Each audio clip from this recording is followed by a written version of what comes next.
I'm a Baptist, fundamental King James Bible believing Baptist, and a lot of our brethren were making a big deal out of the fact that always goes on about the Jews, the Jews, the Jews, the Jews. Tucker Carlson doesn't do that, but he's very critical of the idea that we have to support Israel all the time, no matter what.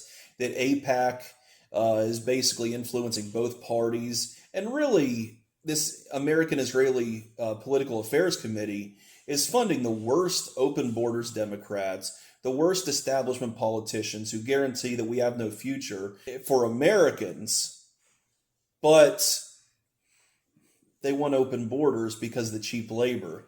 They want to erode our Christian values because it makes the world safer for Judaism, and that's not okay with us, okay? And all this uproar, I mean, seriously, there is not a more luxury issue in the world than supporting Israel, okay? Your kid's dealing with a drug issue. The only reason you would care about Israel all the time is because it's a distraction.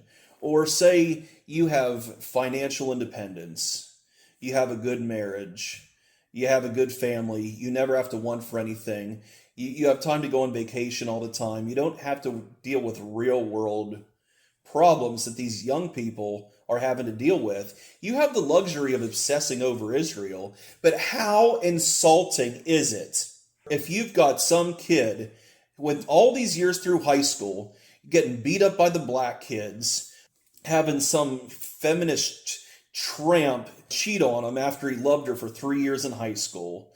He tries to tell on the kids that whoever that are beating him up, and they just say, "Oh, you're racist," and he's mad about it. He goes to church and say, "Oh, well, you're racist," not even addressing the real problem.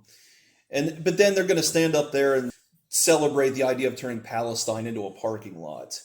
Look, I mean, God has a role for Israel. That's not the issue.